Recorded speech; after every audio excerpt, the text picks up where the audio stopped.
wimike Yesu Kristo mu buzima bwawe akubera umwami. Yazanywe no kugira ngo uronke ubugingo kandi uburonke busagutse. Ba mu ijambo rizana ubuzima, ubuzima bwawe bubeho buhinduka. Umusaraba ni etape incontournable. Umusaraba ni kibanza tugomba gushikako. Aho uri kuca hose nuti umwami ari kumwe nawe.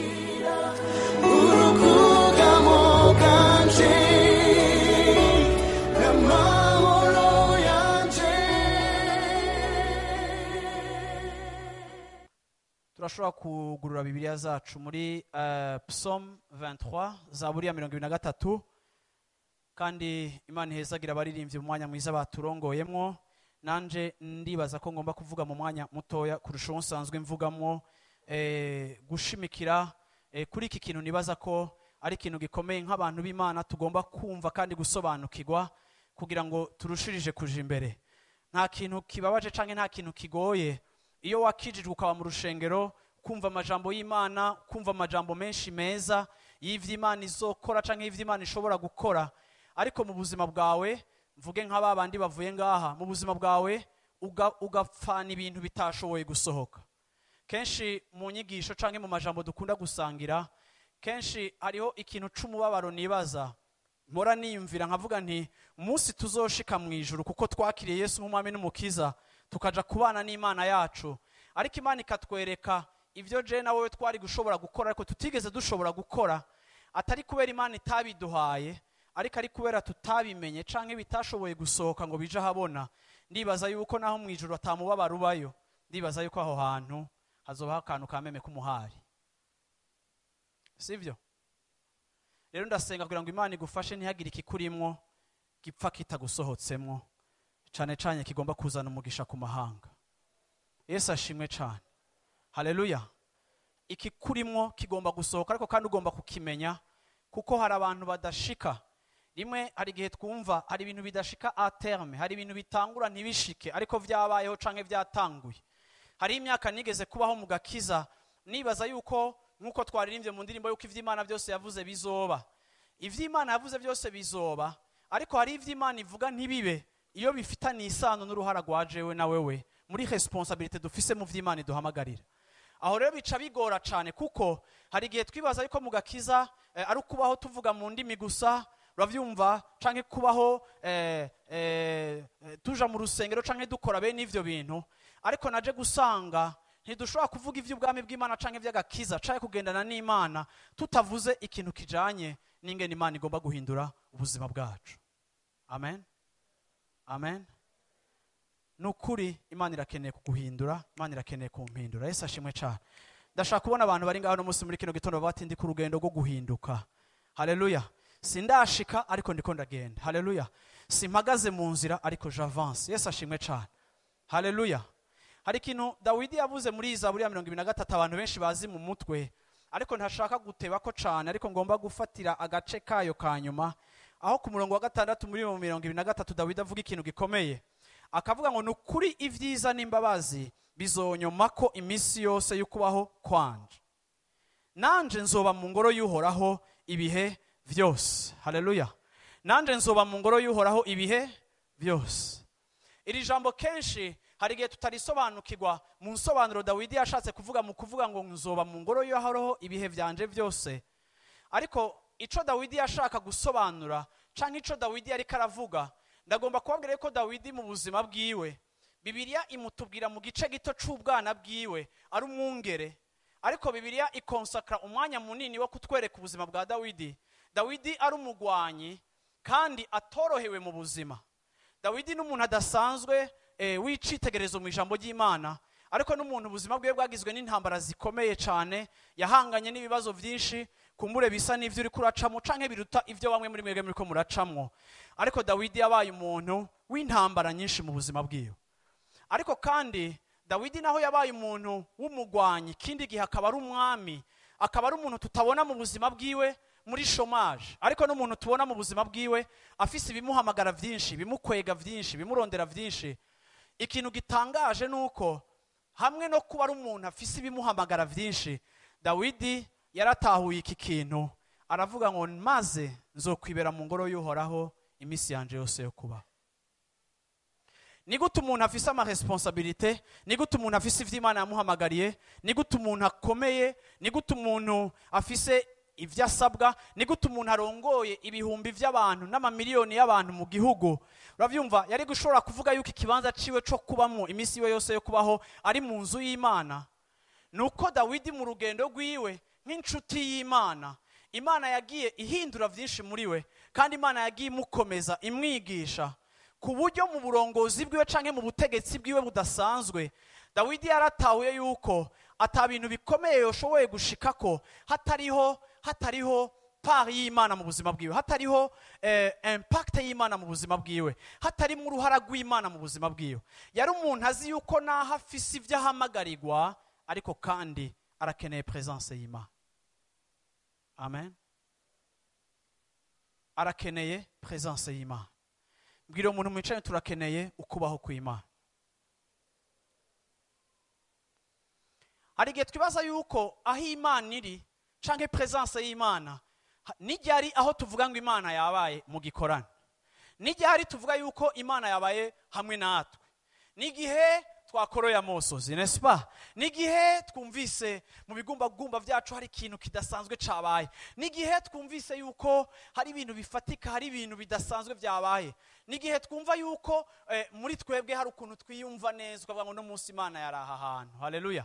Ariko kandi ngenda babwire ngo hari n'igihe Imana haba ivyo vyose bitahari, ariko Imana ikahaba mu buryo iriko irahindura ubuzima bwacu, kandi Imana iriko irampindura. Ico ni ikimenyetso ca présence y'Imana mu kubaho kwacu. Haleluya. Rero ntukibaze ngo Imana irahari muri ca gihe kimwe gusa, ariko igihe cose mu rugendo rwacu hari biriko birakoreka, hari biriko birahinduka muri twebwe, tugomba kumenya ngo Imana irahari, hari ico iriko irakora. Ikintu ca mbere kizokwereka ko Imana iri mu buzima bwawe ni impinduka iriko irafata mu buzima bwawe. Ikintu ca mbere kizokwereka ko Imana iriko irakora mu buzima bwawe ni ingene uzogenda urabona mu buzima bwawe hari ubushizi bw'amanga, hari inkomezi, hari ugutahura, hari ukubona, hari ugusobanukirwa ivyayo. Igihe cose uzobona ibintu udasanzwe ufise, uzomenya ngo hari ico Imana iriko irakora mu buzima bwanje, ndiko ndakura, ndiko ndashika ku bintu bikomeye. Yesu ashimwe cane. Kubera iki niko navuga iki kintu abantu b'Imana? Nasanze mu gakiza canke abantu benshi mu rugendo rwacu, abantu turashira agaciro gakomeye ku vyo dukora, ariko uno munsi message nshaka kuvuga ko canke ico novuga ngo umutwe w'ijambo, uravyumva uyu munsi novuga ngo kuba imbere yo gukora. Être avant de faire. Haleluya. Mbwira umuntu ncane ati kuba imbere yo gukora. Urabizi kenshi mu buzima bwacu abantu turatigita cyane, tukirukanka cyane tugakorera Imana. Abantu turafise ibikorwa dukora bikuboneka ko ari ibikorwa vy'Imana, abaririmba bararirimba, abakora ibi, abategura ibi. Hari igihe mu buzima bwacu nk'abana b'abantu turatahura cyane ururimi rwo gukora kurusha uko dutahura ururimi rwo kuba. Abantu barashira imbere ivyo bagomba gukora n'ivyo bariko bariyumvira gukora, ibikorwa birafata umwanya munini. Kandi rimwe na rimwe n'ingene dukunda Imana, urukundo dukunda Imana turarugaragariza mu bikorwa tuyikorera. Ukumva mu buzima bwawe, mu rugendo rwawe, urafise ubushizi bw'amanga, uri fier na wewe kuko uravuga uti ndiko ndakora, turiko turakorera Imana, nane ndakorera Imana. Ugahura n'umuntu akubwira ngo tugomba gukorera Imana. Tugomba kuyikorera tukiri bato, tugomba gukorera Imana tukiriho. Yes, tugomba gukorera Imana. Ariko kandi ngenda babwire yuko Imana ntiyigeze ishira importance niniya cane y'ivyo tugomba kuyikorera kurusha uko ishira importance ku cyo tugomba kuba d'abord. Yesu ashimwe cane. N'igihe Yesu yarungika abigishwa biwe ngo genda mugire, ntiyababwiye ibikorwa bagomba kuja gukora atabanze kuba sûr nico yamaze kudepoza mu buzima bwabo. Ubu rero dufise amasanganya menshi mu buzima, kandi dufise n'abakristo benshi mu buzima bababaye, batanezerewe, kandi bagendera mu kuzazanirwa canke muri confusion, kuko hari ibintu batabona kandi bavyizeye, hari ibintu badashikako kandi barabihawe nk'indoto. Imana aranyeretse ibintu bikomeye ngomba gukora, Imana aranyeretse ko nzoba igitangaza. hari igihe usanga dufise ambition y'ivyo tugomba gushikako mu buzima, ariko ngenda kubwire yuko hamwe n'ivyo urota gushikako, ngenda kubwire ngo ntiwibagire yuko hari n'ivyo Imana igomba gukora muri wewe kugira ngo ubishikeko. Uravyumva? Canke ubikore biriko biri connecte kuri nature na kamere k'Imana.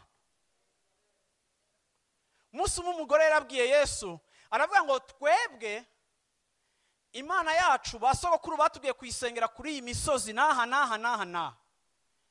Yesu arabwira uyu mugore, aravuga ngo igihe kirashitse, Bwana asifiwe sana, igihe kirashitse aho atazoba ari kuri urya musozi canke ngaha abantu bazosengera Imana. Igihe kirashitse aho Imana itazosangwa mu bibanza. Igihe kirashitse aho Imana itazosangwa muri activite kanaka. Igihe kirashitse aho tuzokomunia n'Imana bidafatiye ku bintu vyabaye na procedure zabaye respecte canke uburyo vyakozwe. Igihe kirashitse aho abasenga Imana bagiye kugira gute kwisenga mu kuri no muki. Kuko Imana ari iki? Kuko Imana ni mpwemu. Yesu ashimwe cyane. Igihe kirageze, ndagomba uvyumve neza, aho abazosenga Imana bazoyisenga mu kuri. Iri jambo ukuri ni ukuri nyene, n'est-ce pas? Ukuri ni kugira explication, ni ukuri. Ni ukuvuga ngo ni nk'uko Yesu ari kubwira uyu mugore, igihe kirageze yuko abantu badasubira gusenga Imana canke kubana n'Imana mu mubiri no mu kinyoma. Okay?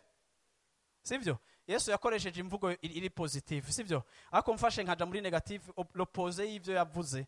No kuvuga ngo mu yandi majambo yabwiye umugore ngo igihe kirageze aho mutazosubira gusenga Imana kuri base y'ikinyoma, aho mutazosubira kandi no gusenga Imana kuri base ya kamere n'umubiri, ariko kuko muzoyisenga mu mpwemu, kuko mu kamere kayo Dieu est esprit. Ico ni kimwe. Ako nshaka guhagarara ku kuri, ariko igihe kirageze aho muzosenga Imana mu kuri. Yesu ashimwe cyane. Ngenda kubwire ngo hari ibintu dushobora gukora bikagira ishusho y'ivy'Imana ariko bitari mu kuri. Yesu yarabwiye umugore ati, ibi bintu byose muhora mukora n'imigenzo isa n'ivy'Imana ariko nta kuri kurimwo. Igihe kirageze rero yuko aho abazosenga data bakakigwa ari abazobikora mu kuri. Ni ukuvuga ngo batazobikorera mu mico n'imigenzo, ariko bazobikora bihumetswe na mpwemu yera. Ndagomba kukivuga muri aya majambo, igihe kirageze aho bazonsenga mu kuri. Gusenga mu kuri ni ukuvuga iki abantu b'Imana? Ni igihe ingene mbana n'Imana n'ingene ngenana n'Imana bidahagaze ku maregle, bidahagaze ku kuntu ibintu bipanze, bidahagaze ngo batangura louange. Uravyumva? Kera twe tugikizwa twari tuzi ko batangura louange, indirimbo zishushe, tugaza duhereza kuzigize guse kuzitekereje. Bihenze muri louange aba ba Apollinaire bagatanguza indirimbo yitonda, ntibatanguza izishushu. Ubunya byarahindutse, mutangura byitonda. Wihenze ukabona muri louange atanguye ashushe saa 3 menga yasaze, ariko menga tugende buhoro buhoro mu ikorosi rya 10h bice bishuha. Rero abana b'abantu kenshi turakunda kwiyatasha ku kuntu ibintu bisanzwe bigenda. Rero Yesu mukubwira uyu mugore yaramweretse ati, gwebwe mwarahinduye ukubana n'Imana, kuko kubana kw'Imana ntiguhagaze ku buryo mpwemu yarapanze ibintu, ariko kubana kw'Imana kwanyu guhagaze ku kuntu mwe ibintu muzi byapanzwe uko byamye hambere hose nibimere nk'uko myaka yose. Sinaponze ariko nditije terme. Bwana asifiwe sana. Yesu ashimwe cyane. Haleluya. Ariko ndashaka wumve iki kintu muntu w'Imana. Iyo tuvuze gusenga mu kuri cyangwa kubana n'Imana, Imana yake iravuga ngo ico muzosohora hanze kizoba kigaragaza ibiriko birakoreka indani mu buzima bwanyu. Nico gituma ubutumwa bwiza cyangwa ishengero rya Kristo ntitwigisha imigenzo abantu bakora mu nguvu zabo, ariko twigisha imigenzo abantu babaho ijaye n'ico Imana ikirakora mu buzima bwabo, uguhinduka, uguhingurwa kugaragaza mu bikorwa byo hanze. Amen. Amen. Iki nico catumye umuntu nka Dawidi, naho yari umwami akomeye, yari umuntu azi akamaro kukubaho kw'Imana mu buzima bwiwe. No kuri bantu b'Imana, ukubaho kw'Imana canke présence y'Imana sinshobora kwiyemera mu buzima bwawe nimba tutariko turahinduka. Hari ikintu kiri bizarre. Sinshobora kwemera kw'Imana ikora ibitangaza byo ku mubiri ariko Imana ikananirwa guhindura abantu. Ico ni kinyoma. sinshobora kwemera yuko dushobora kubandanya imyaka myinshi mu gakiza ukiboshwe na vya bintu nyene, ukigendera muri vya bintu nyene, ukijakariye atamwidegemvye wo muri Kristo ufise, ariko ugitegekwa n'inyota yo hanze, ukiganzwa na kameremere, ukiri umuntu atera amahane, ukiri umuntu ateza ibibazo, udafeza parti y'inyishu, ariko ukiboneka nk'ikibazo mu kibano, ku kazi. Ntibishoboka ko tumara imyaka tujana na Kristo tukiri source ya problème, kandi igihe Imana ahamagara Abrahamu yavuze ngo nzokugira isoko ry'umugisha ku mahanga. Haleluya. Igihe biguma bimeze gutyo, nuko umuntu w'Imana yarakwamye quelque part. Kandi nganabwiye ngo kenshi ikintu kidutuma dukwama, igihe abo dukorana boza mu buzima bwanje bakambwira ibintu ngomba guhindukako, kenshi abantu turavuga ngo ndiko ndakora. So, kuko turakorera Imana, umenga gukorera Imana birajustifia manque ya transformation iri mu buzima bwacu. Abantu benshi biboreza activite nyinshi bakorera Imana, bakiregitima mu bikorwa bariko barakora, hama ijwi ribahamagarira guhinduka bakaricecekesha ngo sikazima ndiko ndakora mwe mwicaye. No, bwira umucate no. No. Bwana sifiwe sana. Yesu ashimwe cyane. Haleluya. Shaka wambrasa amasezerano yo muri Kristo angana gute. Uravyumva? Murabizi kenshi abarundi population yacu iri jeune, benshi muraca muri bato mu myaka, byose nibiki. Iyo umuntu akiri mutagira ambition, hari ibintu ushaka gushikako, hari ibintu ngomba kubona, hari indoto mfise. Iyo wicaranye n'abantu usanga bafise indoto zidasanzwe. Abantu barafise ibintu bagomba gushikako. Ariko ngenda kubaze ngo apart yuko ugomba kuba munini, Yesu ni munini muri wewe.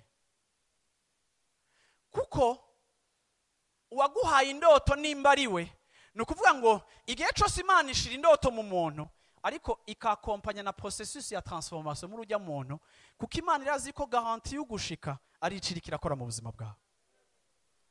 Abantu benshi bafise indoto zidahurirana n'ingene kamere kabo kameze. Ugasanga umuntu arota ibintu bikomeye, ari muganiriye uraraba, ukavuga ngo uyu muntu afise ivyimviro vyiza, ariko waza kuraba ingene ameze, ugasanga ni umuntu ari foutu, corrompu, compliqué, difficile, bizarre, ariko afise indoto. Nonega abantu b'Imana, erega indoto ni indoto. Hariho différence y'indoto na réalisation y'icuri kurarota. Hariyo itandukaniro rinini. Iki nico catumye igihe Imana yaha indoto Mose, kamubwira ngo Mose genda untabarira abantu banje. Mose yakiriye yerekwa ry'Imana, ariko aryakira muri kamere k'umubiri. Mose amaze kwakira icimviro c'Imana, akimeranjana na nature humaine canke na kamere kagipfuye. Mose aravuga ko Imana impamagaye gutabara abantu, ngira ndabatabare rero. Aca aragenda araja muri musculation, mu gatondo akavyuka aterura ivyuma ati ngira nkubita ikomba rero, ngira nkubita ikomba, Imana yampamagaye. Uravyumva? Atangura kwiyumvira ivyo agiye gukora, ariko Imana iduhaye indoto. Uravyumva? Nukuvuga ngo virgule inyuma y'indoto, Imana ibigira itubwira ivyigira igikorera d'abord muri twebwe, imbere y'ivyo tuzokweexecute hanze. Sasa Mose yaje guterura ivyuma, aca arasohoka hanze aragera muri promenade, arabona umwisraeli, ni umwisraeli ngaha umunyegiputa ndamuminye ngaha anya. Uravyumva? Arabona umunyegiputa aramwe ati uriko urabonera abantu b'iwacu imbesire makake kicwa. Uravyumva? Aramusubira araminya, arakubita hasi. Ati abantu b'Imana niba bakinisha. Imana yavuga ati mama mutumishi wa Mungu, Bwana asifiwe sana. Haleluya. Aramunigaragira gute byose nibiki, n'abanyegiputa bonyene n'Abisirayeli atabaye barumirwa bati hewe Imana yagiye yadutabara iraturungikira rero umugangster.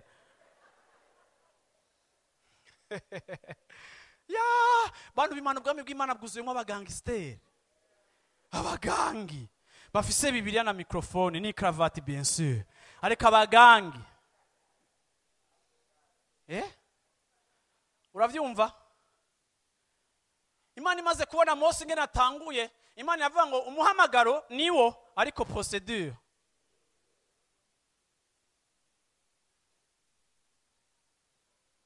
Usanzwe uri umugwanyi, urazi gutera ikomba, ariko si ubwo buryo ushaka kugukoresha, ariko ndafise ma manière de faire les choses.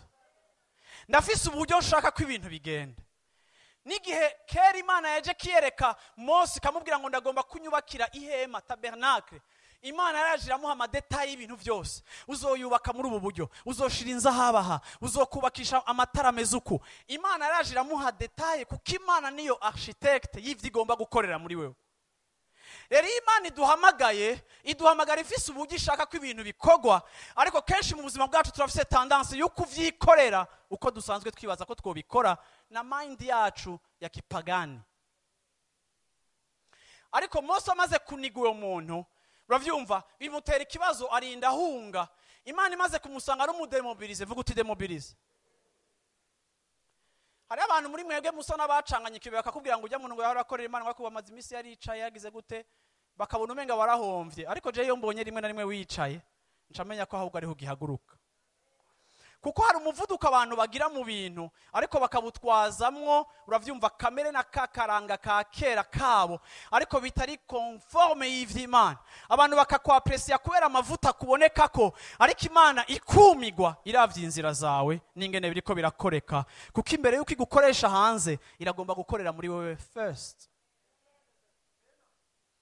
Imaze kumwizora, Mose akaba umudemobilize, agacika umuntu asigaye ari tabani iyo kipa ibintu vy'impene, asigaye azingene zivuga, azingene ziryama, azi niyo zifise amezi, azi niyo zinyotewe, acika umuspecialiste w'intama n'impene n'udukoko.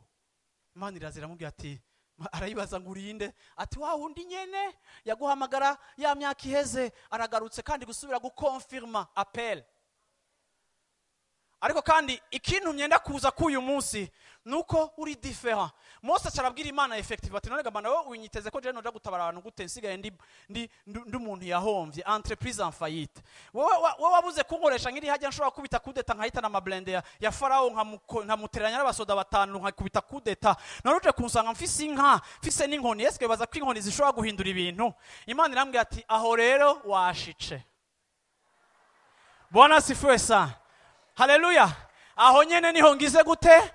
Wagize gute mumbwire ko yashitse aho nyene. Aho nyene wahomvye, aho nyene ataca ugihagazemwo, aho nyene udafise self esteem ivuye muri kamere n'ubuhinga bwawe, aho nyene utagifise imitwe yawe, aho nyene utakiri arrogant, aho nyene utakiri wa wundi azi ko ashoboye, aho nyene utacibaza ngo nagutoranije kubera position, ariko watahuye ko umuhamagaro wanje utajanye na position, ariko umuhamagaro wanje ujanye na volonté yanje na souveraineté yanje, ituma mpagurutse uyu urusujya nkatanga ingabire ku bantu uko ndabishatse atawumbwiye uko ndavyimbira. Nagutoranije pa kubera uri kwa Farao, ariko kubera uri Mose kuko naguhisemo. Rero kuzi katacuri nico gihe rero je ngiye kugira ico ndi muri wewe, hama ivyo ushika ko vyose uzomenya ko ari je nabigushoboje. Yesu ashimwe cyane. Mose acaratangura rero umutabani, ariko ahawa agaciro na présence y'Imana. Vuga uti présence y'Imana. Haleluya. Imana itangura kwibwira iriyo, Imana itangura kumwekipa, Imana itangura kugira ikiniki, Imana itangura gute. Reka ndakubwira ikintu kimwe, nuzoshitsa umugambi w'Imana mu buzima bwawe igihe ingene umeze bitajanye canke bitinjiranamwo n'indota Imana yashize mu buzima bwawe. Nico gituma umuntu wese afise ambition canke usenga gukora ibintu bikomeye utagomba kuba umuntu anegrija nibikomeye Imana igomba gukora muri twebwe. Aho rero niho bigorera, kuko ivyo Imana iza gukora muri twebwe biratwambura ivyo dusanzwe twishimikije n'ivyo dusanzwe twubakiyeko.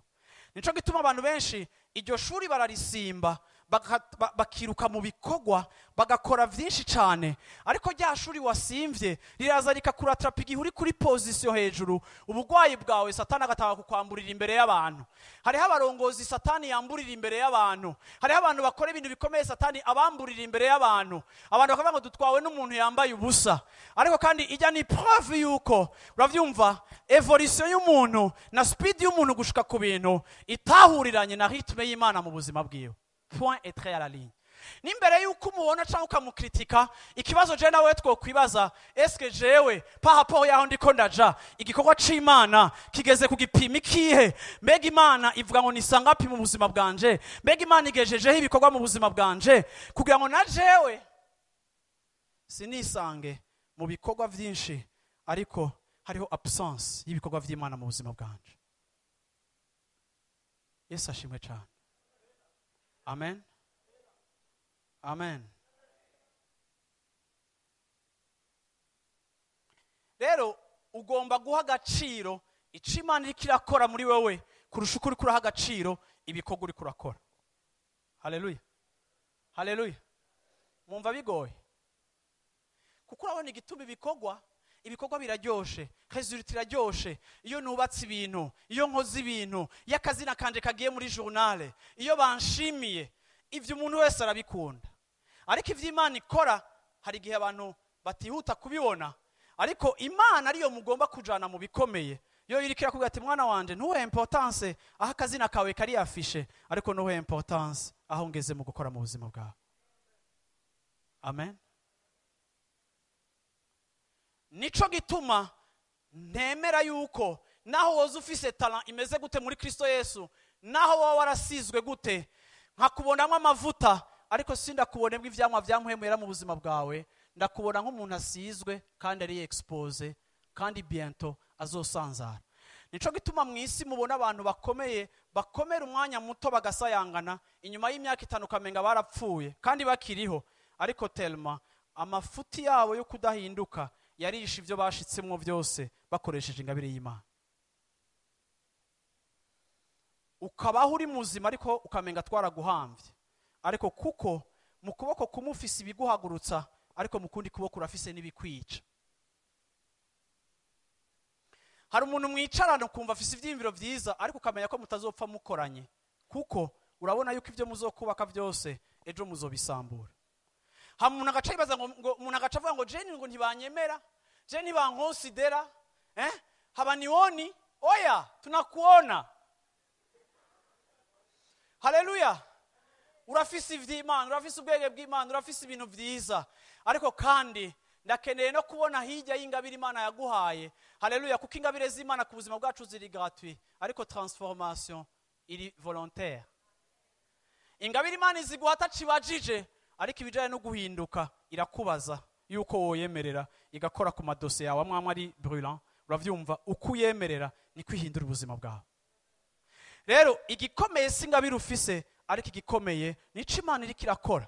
Nico gituma abantu nka ba Dawidi, Bibiliya ivuga ngo Dawidi ngo atwara imyaka 40 igihugu gitekanye, igihugu gihoze, igihugu cubashwe. Hari abantu batwaye igihugu ca Israeli nka Dawidi na Samuel, bose batwaye imyaka irenga 40, ariko Bibiliya ivuga ngo Samuel apfashaje ahaza imyaka, ariko kandi yubashwe. Haleluya. Kukabona abantu bose Imana yafashe umwanya wo gukora ubuzima bwabo. Nico gituma ukuganza kwabo kwabaye durable, igihe abandi bari bameze nk'urume bazinduka mu gatondo bahari, mukanya isase bakazimangana, atari uko atamuhamagaro canke ingabire, ariko bagapfuba ntibashike a terme, atari kubera atangabire, ariko bivanya haniniya nuko batemereye ko Imana ishishikara ko ikorwa igomba gukora mu buzima bwabo. Nico gituma ntumira umuntu wese hano kukubaza, mbega hari ico Imana ikirakora mu buzima bwawe? Haleluya, amen. Uwambwira ngo nishobora kuba utazi iki kirakora, reka nakubwiye ntushobora kuba utakizi, nandi ndakubarire rero ntushobora kuba utazi iki kirakora, kuko Imana ikirakora mu buzima bwanje birangya, kuko irahindura ingene mbana n'abantu, iraza kuvuga ingene mvugisha abantu, iraza kuvuga ingene nkoresha igiceri. Aho hantu hose iriko irahakora biragoye. Uravyumva? Iraza kunyigisha kurindira, iraza kunyigisha kwihangana. Imana iriko irakora mu buzima bwacu birababaza. Haleluya. Nimba utari kurababara ntaco iriko irakora. Mbarizo umuntu muri kumwe ngo babara Haleluya. Haleluya. Mumbarizo subabara gutamubaza. Nimba uri kurababara nayo ntaco iriko irakora, yarumiwe, iriko irakuraba, irakurindiriye. Kubera ikunda ivyo yagushizemwo, irakurindira, bigapfa ukanigana, ukagira gute, ukabwira ngo abantu ngo ntibankurikira, ngo kuko igenda babwira ngo ntimunyumve ngo nimunkurikire. Reka nakubwira ikintu kimwe, abantu ntibazogukurikira kubera uri kuravuga canke kufise initiative nziza, bazogukurikira kubera ico ufise. Ico urico kirakwega, ico utarico ntigikwega. Rero ntugashake yuko ubona mu bantu resultat yo kukumvira no kugukurikira. Reka ndababwire abantu b'Imana, reka kwipfuza kubona mu bantu bahahamiye ivyawe, igihe Imana nayo atacirikira akora mu buzima bwawe. kuko icyo Imana ikora mu buzima bwacu gituma n'ibyo twari gukoresha amaboko bicika fasile. Nico gituma abantu uzosanga kenshi mu migwi canke mu mafamiye uravyumva naho baba bakijijwe. Nico gituma ushobora gusanga abantu bafise ibibazo vyinshi, ugasanga muri organisation, ugasanga muri eglise n'ugwamo, n'ingorane, n'intongano, n'imitwe, ikirere ni kibi. Uravyumva ugasanga atmosphere yose iripoliwe. Nuko rimwe na rimwe abantu bakizwa ariko bakanegrije igikorwa Imana igomba gukora mu buzima bwacu. Ngomba gutara yuko nimba nkorana n'abakozi b'Imana turi kumwe, iyo twicaranye hari ibintu bavuga bishobora kutandyohera, ariko nimba ntari umupartisan wa changement tabakoroga, nzobakoroga batangure kurondera amasitatu. Ariko abantu barinze barondera amasitatu, nukuvuga ngo niveau ya karaktere, uravyumva n'ibindi biba vyanse. Bata ngo mbego handitse ngo tugenda gute? Bwana sifiwe sana. Yesu ashimwe cyane. Nico gituma abantu b'Imana ngenda kubwira ngo ntidushobora kweshapa icyo Imana igomba gukora mu buzima bwacu. Shaka umbwire yuko Imana yaguhamagara ibintu bikomeye, ariko ngenda kubwira ngo nayone yahagurukiye gukora ibikomeye muri wewe. Bwana sifiwe sana. Amen. Hari igihe uforsa ngo ibintu bishoboke kubera utemeye yuko Imana ivyorohereza d'abord muri wewe. Haleluya. Yesu ashimwe cyane. Rero hari ibintu bimwe Imana itagomba ko dushiramo ingufu cyane byo hanze, ariko iragomba yuko amaso yacu ashira importance kuvyirika irakora muri twebwe. Iki kico catumye Dawidi atahura yuko ibanga rya success yiwe n'umubana afitaniye n'Imana n'ico Imana ikirakora mu buzima bwiwe. Dawidi amaze gutahura yuko Imana yagiye ikora byinshi mu buzima bwiwe, amaze kugira ubucuti n'Imana, aravuga ati naho ndi umwami, naho ndi gitangaza, nzokwibera mu nzu y'Imana imyaka yanje yose yo kubaho.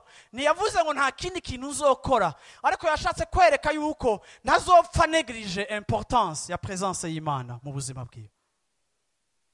Amen. Amen. Yesu ashimwe cyane. Rero tugomba guhinduka. Bwira umuntu ati tugomba guhinduka pe. Luc 10 verset 38. Luc 10 verset 38.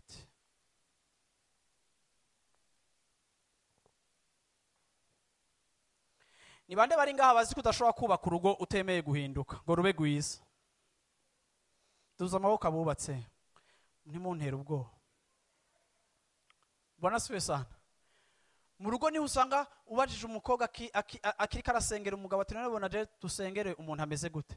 Ko pastor je nshaka umuntu ankunda, je nshaka umuntu ampa affection, je narayibuze pastor nshaka umuntu atamba affection.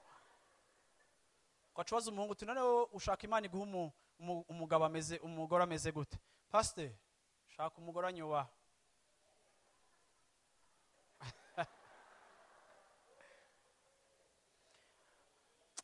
Warubizi ikintu nasanze mu buzima, ikintu Imana yanyigishije, iyo uri kuri reklama kubahwa ntuba uri dinye kubahwa. Musubiremo, iyo uri kurasaba ko bakubahwa ntuba ukwiye kubahwa. Kuko kubahwa ntitubisaba, kubahwa biri naturel, kuko ico urico kizotuma kubaha. Ariko iyo umugabo atanguye kubwira umugore ngo Bibiliya ivuga ngo ikigosanga umugabo yicaye ngo pastor ngo Bibiliya ngo ntivuga ngo umugore akubahe ngo pastor ngo gira icuvuza agacaraba ngo cyagacarindira man. Katabani bega asha kwimuntu ari suri ko tuhuje. Kandi nkaba numva umenga ikibazo si la lettre mais c'est l'esprit, parce que la lettre tue mais l'esprit vivifie. Rero nitubana n'abantu tuhagaze ku vyanditswe. Ariko kandi wowe ni waba muzima uzosanga mu buryo buri naturel kubahwa no kubana neza n'abantu. Iyo Imana ikirakora muri wewe iriyasura yuko igukiza mu madomene agutuma uba uwupfuvye, sivyo? Hama amategeko agacika y'ibipfu, kuko Bibiliya ya prevoit amategeko ku bipfu bitumvira Imana, kugira ngo nivyanga ko umuntu yumvira Imana na muhemu yera omwe ategwe n'itegeko rimushire ku murongo. Rero iyo umugabo n'umugore batanguye gukonsulta ivyo basinye muri etat civil, nuvuga ngo babashse muri phase y'ubupfu, batanguye kurondera la loi qui tue. Haleluya. Haleluya. Yesu ashimwe cyane. Umugore anyubaha, umugore ataha ku masaha, umugore agira gute, umugore nyene hafi y'umuja. Okay. Ariko reka nakubwire, niwashika mu rugo ikintu kizogutangaza, uzosanga yuko Imana yo ingene ibona urugo, Imana ikubwira ngo wewe banzu bibe. Kuko wowe nk'umugabo, Bibiliya ivuga ngo Kristo yarakunze ishengero araripfira araryigura ryozesha amaraso. Nukuvuga ngo imbere yuko twebwe tuba tukiri bipagani, Yesu yabanje kutubera tu. Igituma twamukurikiye nuko twasanze ari umuntu atabaho admirable. Haleluya, gutashobora kuba ari uwera akaba yaramfiriye je ndi kinyavyaha, ntarinda muzi akankunda nkiri umunyavyaha, ntaranamurondera akaba ari we yaje kundondera, maze kubona ivyo yambereye, alors je peux l'aimer. Kandi ndashaka no kumwumvira. Ako si kubera afise inkoni hejuru yanje, ako nuko il m'a séduit, aliniua, alinimaliza kwa upendo wake. Rero mumva yuko Yesu yabanje kuba ibintu bigoye kuba kugira ngo akuronkeje nawe wese ko abantu b'Imana. Haleluya. Sasa wa muhungu uri kurarondera fiancé, uwo mugore Imana igiye kuguha canke wa mugore, ivyo ushaka kumubona ko birashoboka ko ari wowe uzobanza kubibiba mu buzima bwiyo. Gihe cyose uzoba uri kurabibiba, uravyumva uzoba uri kurapfa kuri kamere y'umuntu, kuko umuntu akunda kwakira kurusha uko akunda gutanga. Ari gihe cyose uzokubaka urugo uri prepare kumenya ko ugiye gutanga, mu rugo rwawe hazobamo amahoro menshi, kuko uzoba uri dispose gupfa kugira ubanze kubona ivyamwa, kuko atakabuto gakura katabanze kugira experience ya mort. Rero ikibazo dufise nuko dufise aba ambitieux, abantu bashaka gushika ku bintu byinshi bikomeye ariko batagomba kwanza kuba igikomeye. Okay? Iyi nkuru nasomye kandi nshaka kurangiriza koko nabwiye ko no musi mvuga amajambo make kandi mu bishimira Imana. 10:38 avuga gutya: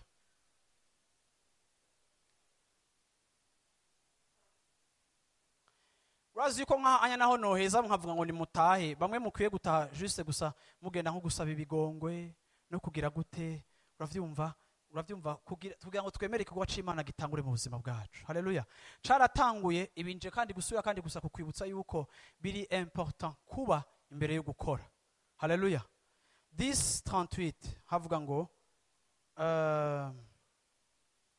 maze bariko baragenda bashika mu mihana, umugore yitwa Marita amwakira amugira gute, amushikiza mu nzu yiwe. Uwo yari afise mwene nyina yitwa Mariya, yicara imbere y'ibirenge vy'umwami Yesu yumva ijambo ryiwe. Ariko Marita ahagarika umutima kuzimana vyinshi. Vuga uti kuzimana vyinshi. Aramwegera aramubwira ati mugenzi, ntibikubabaje yuko mwene mama yantereranye ibikorwa, nuko mubarira mfasha.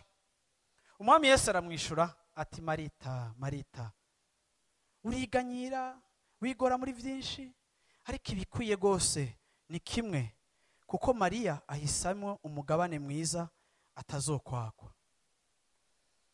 Usomye muri Yohana 12:2 baravuga ngo aho bamugaburira Marita yariko arazimana igihe Lazaro yazuka, hama Lazaro nawe ngo yari ku meza ariko arasangira nabo.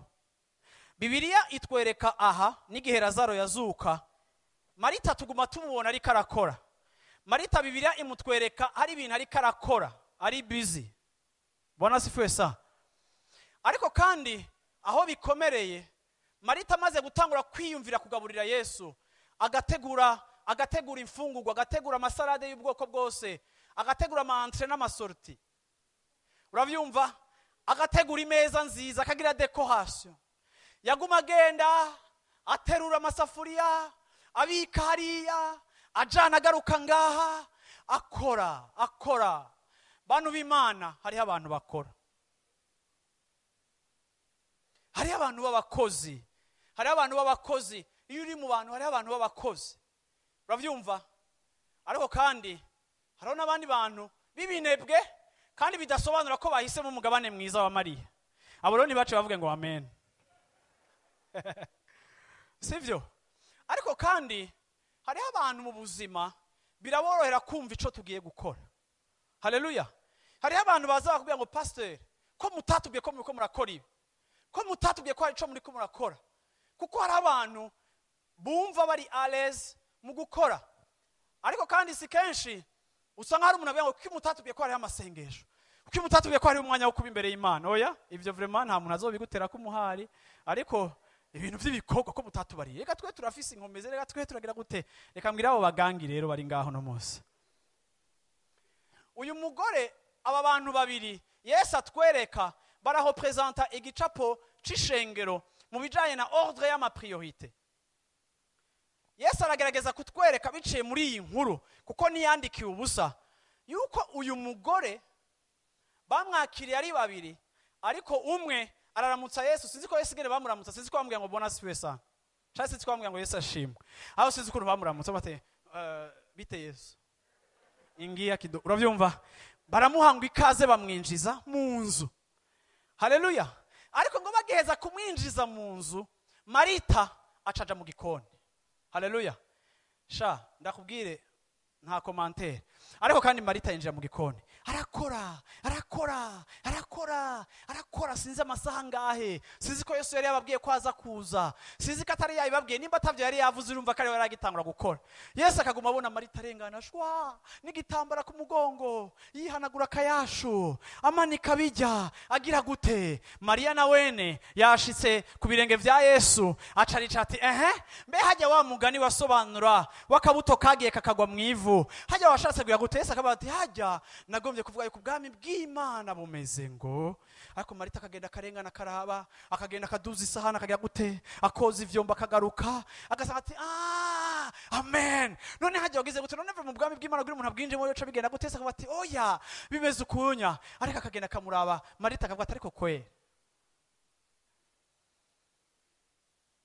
Ariko kandi muri izo va-et-vient Yesu arafise icaza kuvuga, ako ntararonka umwanya wo kuvuga. Haleluya. Nawe birashoboka ko yamye afise ashaka kuvuga atararonka umwanya wo kuvuga. Nyumviriza neza. Yesu ashimwe cyane. Haleluya. Yesu ashimwe cyane. Uri busy cyane, rero twavuze ko ari amasengesho, ari abatazoza. Koreka mutazoza. Haleluya. Ariko rimwe na rimwe implication yawe mu bintu ningana na resultat yawe. Rimwe na rimwe hari n'abantu bashira ingufu nyinshi mu bintu, aho ukamenga biriko birapfa cyane. Abo rero iyo vyapfuye acaza kukuraba, pasteur biranse byose birapfuye. Rimwe yarege mvuga mu mutima nti Imana ishimwe, kuko naho ndakuraba nkavuga nti uyu muntu arakeneye Imana. Ega rige tubaraba tukamenya ivyo mukeneye, ariko aho batekera ivyo mukeneye ntimuhaze. Ako kandi iyo vyabagoye mukaza kutubwira ko vyapfuye, ngenda kuvuga ngo Imana ishime ko hari ibikorwa bimwe bihora bipfa, canke hari hugira ahantu essence gahera ukaba oblige guhagarara imbere y'ibiro ukavuga uti essence yaheze, nkavuga nti okay, wewe rero ubuzima bwawe buragiye kuba bwiza cane, kuko reka ndakubwira ikintu kimwe, uriruka cane, uravyumva, ariko uranegrija aspect z'ivyo Imana igomba kudepoza mu buzima bwawe. Bantu b'Imana ngenda bavugishe nk'abakristo muri moderne, abantu bo muri 2014, sivyo? Isi iradutwara, ibintu byinshi birasaba umwanya wacu, uravyumva. Ntibizona gutangaza ko ushobora gusanga umukristo, uravyumva, ariko arondera ikawa, abandi bagiye kurondera présence y'Imana. Kandi uwonyene ni wazakubwira ngo jevema ibi bintu birangoye, urugo ruratunaniye, ibintu biragize gute. Reka ndabagire abantu b'Imana, ibi bintu ni ibintu bijanye na relation. Amen, sivyo? Iki kibazo c'ubwami bw'Imana canke ndacita amahirwe y'ubwami bw'Imana, ubwami bw'Imana ni kibazo ca relation. Reka mfate aga chiffon kuri tableau, mfute ibintu bimwe wemera.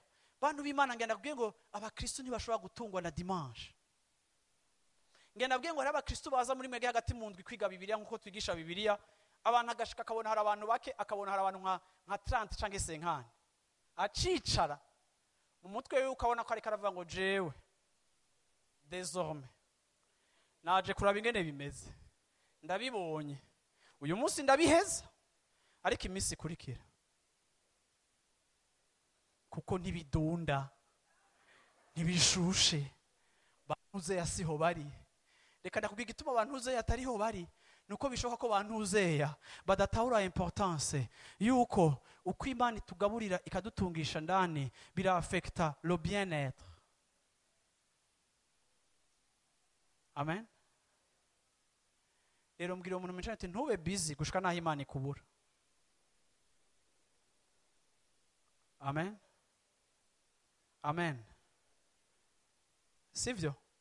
Ntugatwagwe icyaco cyose kigutwara kugeza naho Imana yoyo ibura umwanya wo kukuronka, kuko Imana iriko iratugaburira, Imana iriko iravugana n'ubuzima bwanje, Imana iriko iranyigisha ingene ntwaye urugo rwanje, Imana iriko irambwira ingene ntwaye igikorwa ndongoye, Imana iriko iravugana na je kubijanye n'ico kintu. Iyo mpwemu yarareka arankosora, ibi byose biri ibintu biza gutuma ejo bizokwafekta mu buryo bwiza ico ndiko ndakora, canke kikamererwa nabi bijaye n'ingene ntariko ndamwumvira. Nico gituma nsubiye kuvuga ngo birakenewe ko duhinduka. Wofata mu butumwa bwiza ugakuramwo ijambo guhinduka, je ndumva ko nocangira confusion. Kuko je nemera yuko aho Imana iri ibintu birahinduka. Ni bande bazi yuko Yesu aho yarari umuvinyu waje ugahinduka kandi atayo bari bafise bakaronka umuvinyu, sivyo? None Yesu yozana imivinyu agakiza ingwara hama kananirwa no kukubohora mu bisanzwe bikuboshe, aho hano yohananirwa. None kumenga Yesu turamutegera muri aspect imwe y'ivya dukorera vyo hanze kurusha uko tumwitega mu vyo agomba gukora vy'indani. Erega birakenewe cyane kurusha n'ivyo akora hanze. Kuko reka ndakubwire, Imana iriko iraguhindura indani muri wewe, ngenda kubwire ngo uko muhemu yera akora kuri caractère yanje, uko muhemu yera ampindura ukuntu meze, umviriza ndakubwire ngo caractère y'Imana mu buzima bwawe, kumera nk'Imana, akamere k'Imana mu buzima bwawe, uravyumva? Akaranga k'Imana mu buzima bwawe kazogushoboza igihe cyose gukora ibintu utari gushobora gukora. Hari abantu benshi Imana yahinduye uko bameze, abantu nka ba Dawidi, ico Imana yakoze mu buzima bwabo, ico Imana yubatse mu buzima bwabo, byabatumye bashobora kunesha umuntu nka Goliyati abandi bose batinya, kuko kubana n'Imana byari byarahinduye ingene bameze n'imyimvirire yabo. Haleluya. Rero Imana iriko irakora mu buzima bwanje birafitanye isano n'ico bihindura mu byo nza gushobora no muri competence zanje. Abantu benshi ivyo muri ko murahamagarirwa gukora birasaba competence atari izo twakwiye ku ishuri, ariko birasaba ubushobozi kanaka mu kuntu tumeze. Birasaba kwihangana, birasaba kumbura ubugwa neza, birasaba kubona. Ngenda kubwira abantu b'Imana, hariho abantu bafise ivyiyumviro byinshi vyiza, ariko kandi atanarengwe bamenye ingene bashobora kubishikako. Muramaze kubabona? Imigambi ni myiza, ariko umubwira uti okay tubishikeko gute? Ntazi naho yohera. Kubera iki? Kuko rimwe na rimwe mu buzima bwacu iyi Imana ihari, uravyumva, irazana igakordona neza ibintu, non seulement ikamyerekwa ariko ikaguha ubwenge na strategie. Nico gituma igihe Imana yabwira Yosuwa, yaramubwiye ngo uzobe mu ijambo ryanje ku murango no mu ijoro, kugira ngo ico entrepreneur cyose kireusisse. Nenda babaze, Yosuwa yaragiye kugwana, yabanye umugwanya akomeye. Ni gute umuntu akoresha epée Imana imubwira kumedita kwijambo? Mwumva kugwana ikomba yo mwisi hari aho bihuriye na parole naturellement, mwumva hari aho bihuriye. Ariko Imana ku kibazo cyane ku ngorane ifatika yo hanze y'ubuzima bwa misi yose Yosuwa yari afise yo kurongora abantu, Imana yerekanye yuko icizomubwira ariyo homede izotuma aroranirwa.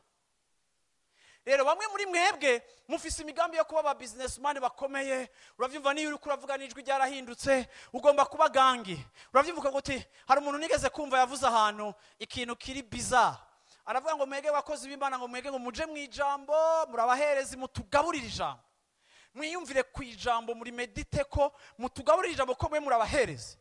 Twege natwe turabami tugende hanze turondera igiceri. Mama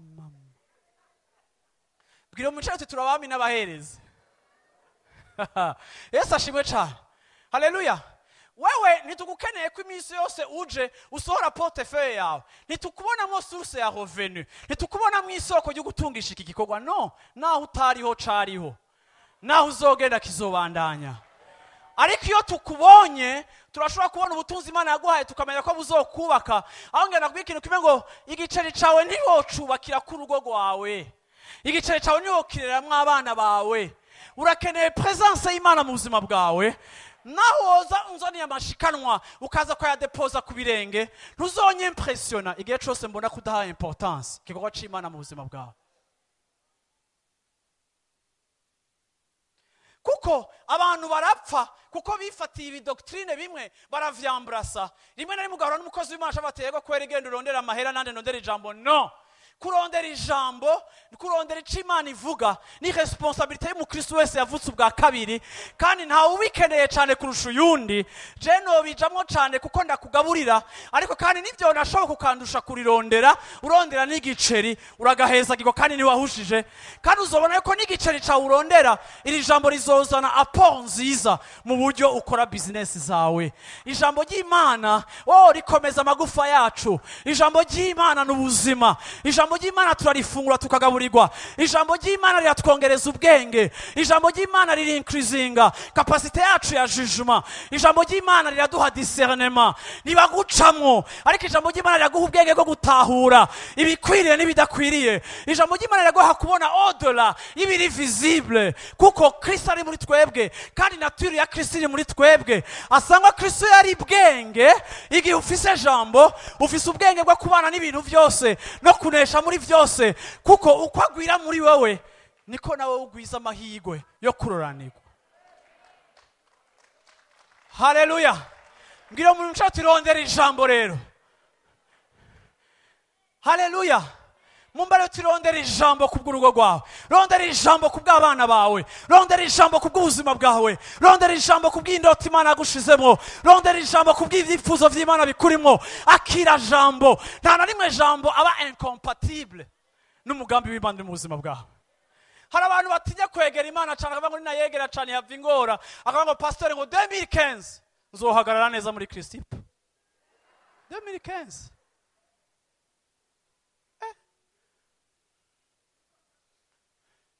ni kuki ugira projet ya long terme ibijanye no kwegera Imana. Nkuko umenga kwegera Imana n'umucafu, nkuko umenga presence y'Imana iza kugustopa gutanga ibiturire. Oya, niyakubuza no kubitanga ugahagarika, aragucira iyindi nzira. Il est le maître de la terre. Il renferme toute la terre entre ses mains. Isi ni ndava y'ibirenge vyiwe. Aho uri kurarondera guterera imbere arahametriza. Ngwijwi Dieu rikavuga hakaba binyamugigima, imisozi igatrambla. Arakomeye, arashoboye, niyonanirwa no kukugaburira wewe no kuguteza imbere. Ariko mu ijambo ryiwe il a renfermé tout dans sa parole. N'indoto ufise, w'indoto ufise mu buzima bwawe, celui qui produit le vouloir et le faire, niwe yaguhaye kurota, niwe yaguhaye inyota. Hari ivyimviro uri kurakurikirana, niyo yabidepoje mu buzima bwawe, ni nayo izovyeexecuta. Imana ni mu partenaire indispensable. Haleluya. Yesu ashimwe cyane. Marita araza aramubwira Yesu ati, Yesu ndi busy,